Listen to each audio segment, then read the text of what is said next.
Donc, dans Google, j'ai tapé vintage car et entre guillemets public domaine pour trouver des images qui sont dans le domaine public. Mais c'est vrai que si je transforme énormément la voiture et qu'on ne reconnaît plus la photo originale, vous pouvez prendre une image qui n'est pas dans le domaine public. Ça fonctionnera. Alors, je vais essayer de trouver une image, oui, par exemple celle-là, où il y a quand même des nuances sur la carrosserie, en fait, hein. Donc, des reflets, des ombres. Donc, celle-là convient bien. Celle d'à côté aussi pourrait convenir. Je l'ai déjà utilisée pour démontrer les dégradés de filet, ça marche bien.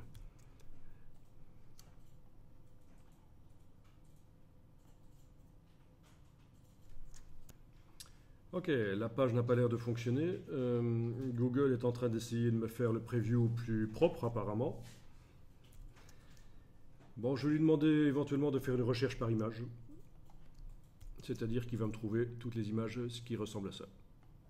Ah, ben voilà, il m'en a trouvé plein. C'est pas qui ressemble à ça, c'est même celle-là en fait, hein, qu'il va retrouver. Sinon, il m'en a trouvé plein d'autres en bas qui ressemblent à ça aussi, hein. Ça, c'est la beauté de Google. En tant que recherche documentaire, c'est pas mal. Bon, alors voilà, je vais finalement réussir à trouver quand même une des images qui fonctionne.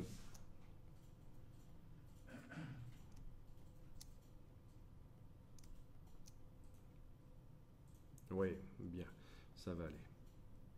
Ok, celle-là. De toute façon, c'est juste un modèle. S'il était même pourri au niveau des pixels, JPEG vraiment bas de gamme, c'est pas un problème, hein, c'est un modèle.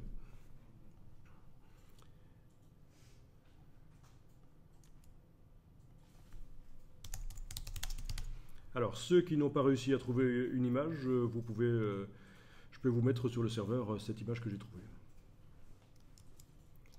Et on va faire ça dans un nouveau document. Donc, filet de dégradé d'après une photo. Rapidement fait. Masquer le damier de transparence dans le nouveau document ici. J'importe l'image.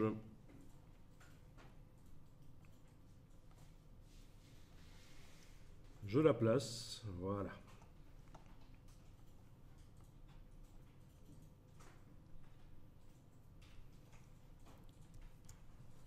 Oui, cette image, je vais pouvoir verrouiller le fichier pour qu'il ne bouge plus.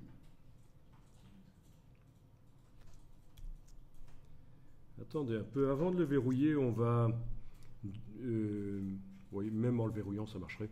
On va dupliquer le calque, en fait. Dupliquer le calque qui contient l'image de la voiture. Donc, j'ai créé un nouveau document, j'ai importé l'image de la voiture. J'ai dupliqué le calque qui contient l'image de la voiture. Donc, j'ai deux fois la voiture au même endroit.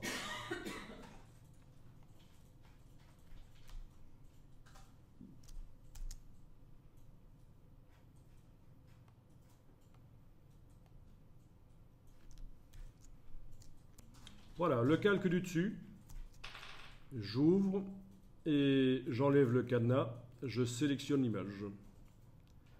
J'ouvre le calque du dessus, j'enlève le cadenas s'il y en avait un devant le fichier, je sélectionne le fichier, l'image, et je le déplace à côté ici. Donc deux fois la voiture côte à côte.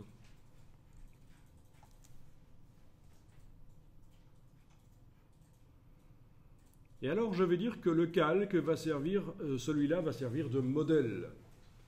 Je vais double-cliquer sur le calque et dans les options qui s'ouvrent, j'indique que c'est un calque modèle. C'est-à-dire qu'il va être verrouillé et, voilà, et que son contenu va être estompé. Donc pour faire des tracés par-dessus, ça va être très bien.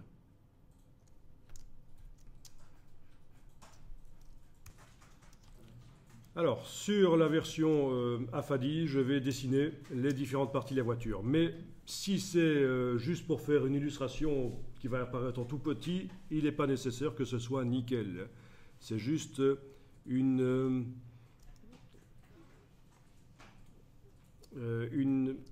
modèle en fait. Oui, alors quand je prends la plume, j'ai une icône de crayon avec un sens interdit parce qu'en fait je ne peux pas dessiner sur ce calque. Je dois créer un nouveau calque.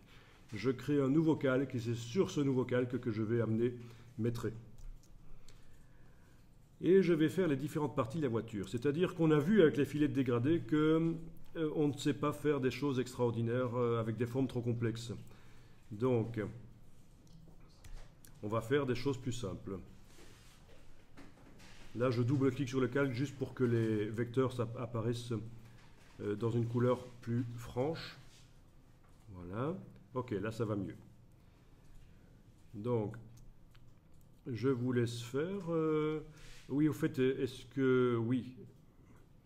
Mais c'est vrai que c'est peut-être pas si évident que ça, les tracés dans Illustrator, il y a des spécificités, c'est l'occasion de les voir. Alors, je vous montre. Est-ce que vous en êtes à ce stade-là déjà? D'avoir le calque modèle et de travailler sur un calque au-dessus? Oui? Ok. Alors, je vous montre. J'active la plume. Là, j'ai la touche verrouillage majuscule enfoncée, c'est pour ça que j'ai un pointeur précis. Je clique, et puis je vais faire cliquer-glisser. Et là, je suis censé enfoncer la touche CTRL pour appeler la flèche blanche pour pouvoir bouger la deuxième moitié de tangente, vous vous souvenez? Sauf que c'est la dernière flèche qui a été utilisée qui arrive, la noire. Et oui.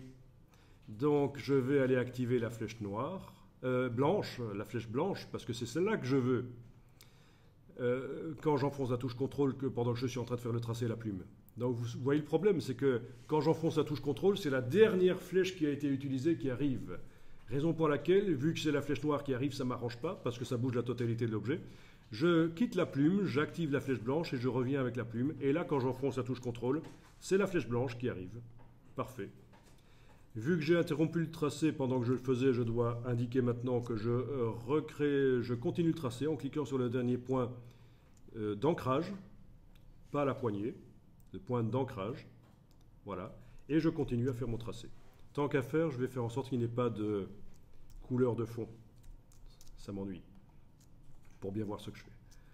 Ok, donc je viens de vous expliquer une spécificité de Illustrator au niveau du raccourci pour amener la flèche. On n'avait pas ça dans Photoshop, mais dans Illustrator, c'est la dernière flèche utilisée qui arrive en fait. Bien, ok.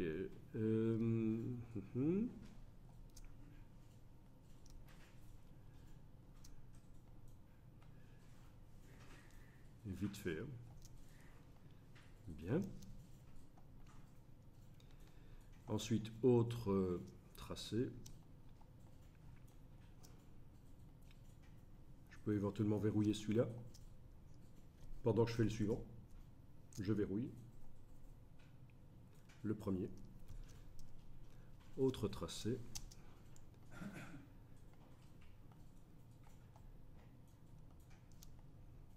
Que je vais faire passer par-dessous. Ah ben oui, hein. Je ne vais pas essayer à chaque fois, donc je vais superposer les formes. Donc celles qui sont en dessous, je ne suis pas toujours obligé de les faire nickel au niveau de leur forme en fait. Hein. Bon, ben déjà, si vous arrivez à faire les deux formes-là, on va pouvoir bosser. Sans problème. Donc première forme ici. Je vais lui mettre une couleur particulière et enlever son contour noir.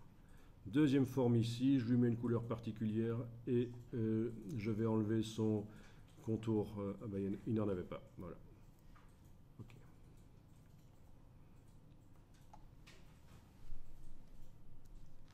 Et je vais enregistrer ça.